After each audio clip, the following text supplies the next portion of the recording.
예. 양우성입니다. 안녕하세요, 부총환입니다. 앉아서 진행하시죠. 이 앞에 테이블이 없으니까 이제 이 다리 모양새도 잘 관리하셔야 돼요. 표현님은 참 배우 같으세요. 아유, 감사합니다.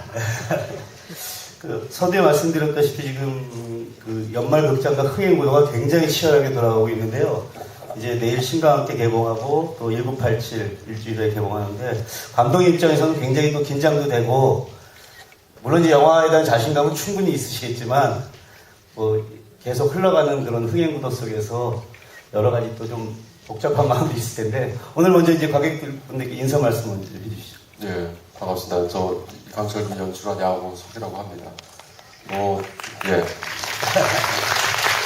저도 그런데 어쨌든 영화에 관련된 첫 출발 걸음마가 역시 관객이어서 그렇죠. 좋은 영화들 이렇게 계속해서 연다 이렇게 그 순서대로 볼 수 있다는 게 관객 입장에서는 굉장히 좀 축복된 일 아닌가 싶어서 저도 기분 좋게 영화들을 기다리고 있습니다. 물론 이제 그 중에서도 1위를 하시는 게 이제 목표시니까 강철비를 가장 많이 봐주시기를 이제 바라셔야죠. 그런 소망을 강력하게 가지겠습니다. 상당히 정치적이신 거예요.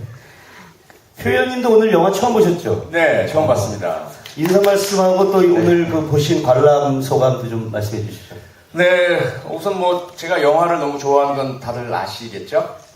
네, 그런데 주로 그 미스테리물, 관객과의 대화를 해왔는데, 뭐라 그럴까요? 본격 그 시대극이죠? 현 시대를 다루는 네.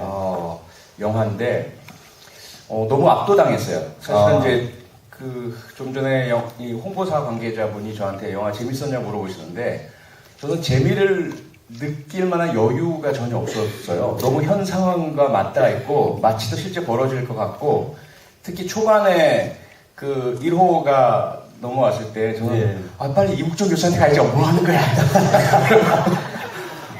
너무너무 너무 깊은 울림으로 잘 봤습니다, 영화. 네, 감사합니다. 감독님이 의도하셨던 것보다 훨씬 더 몇 배 더 현실적으로 또 깊이 있게 들어가셔서 영화를 보셨군요. 조금 공부를 하긴 했는데 제가 사실 이 원작은 2011년에 만화로 웹툰으로 먼저 그렇습니다. 스틸레인이라는 스틸웨이라고. 그런데 이제 바로 그 후에 2013년에 김정일 사망이 실제로 연재 마무리를 가는 도중에 실제 사건이 벌어져버렸죠. 그래서 연재를 급히 마무리했던 기억이 납니다. 그래서 한간에서는 양우석 감독은 인간이 아니다 뭐 이런 이야기도 있고 천재다 이런 이야기도 나왔었는데 지금도 말씀하셨지만 그 웹툰이 연재될 때도 그렇게 상황이 벌어졌고 또 그 영화가 개봉 시기에 맞춰서 북핵위기가 굉장히 고조됐고 또 그 개봉 시기도 굉장히 여러 가지 우려가 있었는데 자연스럽게 또 영화가 많은 분들에게 편하게 이렇게 보여질 수 있는 그런 또 우리나라 정치 상황도 변했고 그게 감독님이 예측하셨다고 되는 상황들이 아닌데 감독님은 아시다시피 이제 변호인으로 그 데뷔작 변호인으로 천만 성과를 이루시고 두 번째 영화를 이제 강철비를 선택하셨는데 그게 이제 스틸레인이라는 원작 웹툰을 연재하시면서 그게 영화까지 기획하고 한 그 배경이 좀 궁금해요. 그 과정을 좀 설명해 주십시오. 일단 강철비 스틸레인 이쪽만 말씀드리면 2006년에 이제 북한 1차 핵실험을 하고 난 뒤에는 개인적으로는 반드시 이제 한반도의 전쟁의 벙어는 위는 꼭 올 거다라는 생각이 들었습니다. 그래서 이제 계속해서 그 다음부터는 이제 저도 자료 같은 게 좀 나오면 쭉 이렇게 팔로우를 좀 해왔고 이게 10년 정도 계속해서 위기가 이제 다가오면서 각 곡들은 이제 사실상 외교의 기본이라는 게 자국이 이게 극대화하기 때문에 그렇죠. 중국, 일본, 미국은 너무나도 입장이 확실하고 지금 북한도 어찌됐든 우리는 핵보유국이 되겠다라는 의지를 그때부터 표명을 한 거고 그렇게 하다 보니까 이제 우리도 분명히 반대하고 비핵화를 추구하긴 하나 우리 소망하고는 지금 어찌됐든 정반대 상황으로 계속 오고 있는 상황이어서 저희가 좀 엄정하게 이제 북한과 북핵과 또 우리를 좀 바라봐야 되는데 근데 사실은 전 세계에서 가장 이 문제를 정확하게 바라보기가 힘든 게 저희잖아요. 그렇죠. 우리일 수밖에 없는 거지. 우리가 처한 상황이기 때문에. 왜냐면 벌써 저도 60몇 년 동안 계속해서 북한에 대해서 이제 주적이다 또 공부를 해왔고 또 한편으로는 우리의 소원이라는 노래를 부르면서 이제 미래는 통일의 배상이다 이렇게 이중적인 이제 바램과 소망과 또 현실인식을 가지고 오다 보니까 어쩔 수 없이 북을 감정적으로 오히려 바라볼 수밖에 없는 그렇죠. 상황이 몇십 년 동안 왔기 때문에 저는 이런 국민 보고 이성적으로 현실을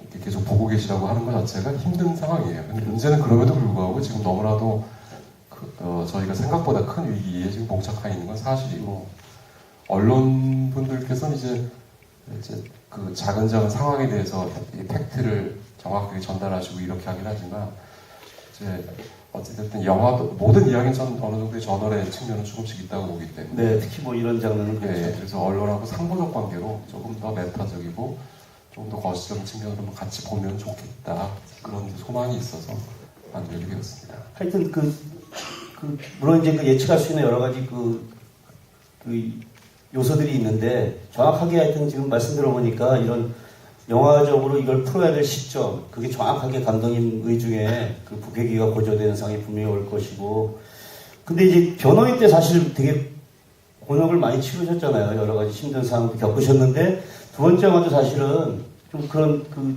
세상에 내놓을 때에 대한 우려가 어떤 시점에 대한 우려가 분명히 있을 텐데 이렇게 편하게 내놓으실 상황이 되리라고 예측하신 건 아니겠죠, 물론? 어떠셨나요? 뭐 어쩔 수 없이 세상을 살다 보면 이제 격려도 받고 오해도 받고 하는 건 필연인 것 같아요. 저희가 이제 뭐 그런 면에서 이제 결국은 선택의 문제라고 보고요. 다행히 변호일 때 뭐 우여곡절을 겪은 것도 사실이면 또 많은 분들이 응원과 격려를 해주셨기 때문에 제가 두 번째 작품을 들어갈 수도 있었던 것 같고요. 두 번째 작품은 그런 생각을 했습니다. 변호인으로 이제 격려와 응원을 받았으면 좀 같은 방식으로 한 번은 더 제가 이제 뭐 보답이라는 표현이 적합할지 모르나 그래도 관객분들한테 보답하는 게 제 도리가 아닐까.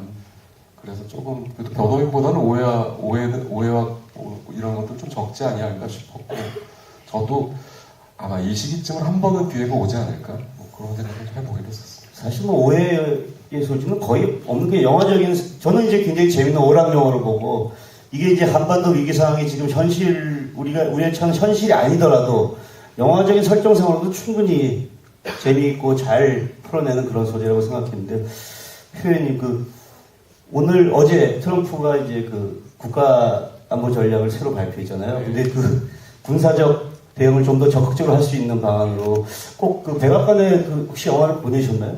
트럼프가 이 영화를 보고서 뭔가 위기 상황을 느끼고 선제 공격에 대한 의지를 불태운 것처럼 느껴지고 또 공군에서도 이 영화 개봉 이후에 북한 벙커 타격하는 타우루스라는 공대지 미사일 그걸 추가 도입 추진하겠다는 얘기도 나오고 이제 굉장히 이제 벌써 영화 외적인 파장도 일고 있는데 현 시점에 이 영화가 개봉하게 돼서 이렇게 관객들과 만나게 된 의미가 어떤 부분이 있다고 생각하십니까? 우선 사실은 조금 겁이 좀 났고요. 워낙 최근에 물론 이제 트럼프 대통령 주도하에 미국의 국방 전략, 외교 전략이 새로 나온 것도 있지만 전 주한 대사를 지냈던 분이 선제 타격론을 또 공식적으로 이야기를 하고요. 극 중에 나오는 것과 마찬가지 이야기였죠. 어쨌든 ICBM급을 북한이 개발을 했고 거기에 핵탄두 경량화를 통해서 거의 완성 단계에 이르렀다는 관측이 있다 보니까 북한이 그걸 쏠 경우에 하와이든 아니면 본토든 타격이 가능하고 그렇게 될 경우 미국 본토에 과거 2차 대전 당시 진주만 습격을 당했던 이러한 상황이 가능하리라는 그런 이제 예측 분석 하에서 그거보다는 선제 타격이 낫지 않겠냐. 그렇죠. 그리고 어차피 그 경우에 사망하는 것은 미국 국민이 아니라 대한민국 국민이다. 이제 이런 이제 인식들이 흘러나왔잖아요. 그래서 그와 너무 맥을 같이 하는 내용들이기 때문에 정말 손짓할 정도로 리얼하고요. 그런 가운데 사실 저희들한테 던져주는 메시지는 그런 국제 정치학적이거나 군사적이거나 이런 것보다는 아주 가까이 있는 휴먼인 것 같아요. 그렇죠. 예. 저들도 인간이고 우리도 인간이고 저도 저희 조부모님이나 삼촌 고모들이 다 북에 계시거든요. 한 번도 제가 뵌 적은 없지만 만약에 이제 만나 뵈게 된다면 그리고 제 사촌이 있을 텐데 또는 조카가 있을 텐데 그들을 지금 한 번도 못 봤으니까 북에 대한 그런 막연한 인식을 가지고 있지, 만약에 앞에서 보고 손을 잡게 되고 다시 헤어지고 이런 상황이 된다면 전쟁에 대한 두려움, 이것은 반드시 막아야 되겠다라는 그런 것들이 살아날 수밖에 없죠. 그래서 그런 부분들을 영화가 너무 잘 짚어주고, 지금 이 시점에서 우리가 전쟁은 무조건 막아야 된다. 결국 메시지 그거 하나잖아요. 그렇죠. 전쟁은 무조건 막아야 된다. 이제 그 전쟁을 막기 위해서 우리가 할 수 있는 모든 것들을 하자. 그게 이 영화의 가장 중요한 의미라고 저는 생각을 합니다. 네. 그 영화의 이런 어떤 그 상황적인 설명을 지금 쭉 들으셨는데요. 조금 더 영화의 이제 그 내용면에서 깊숙이 들어가 보면, 지금 말씀하셨다시피 그 전쟁을 막기 위해서 그 두 철호가 벌이는, 남북한의 두 철호가 벌이는 그 드라마 부분이 사실은 이 영화의 핵심 줄기인데, 이 남과 북의 철호가 만나서 그 동질감과 이질감을 동시에 느끼잖아요. 근데 그 이질감을 느낄 때 사실은 좀 유머 요소가 작용을 하잖아요. 그 남과 북의 어떤 그 괴리감이 느껴지면서 이 영화에서 충분히 그런 여유 있는 웃음 코드가 또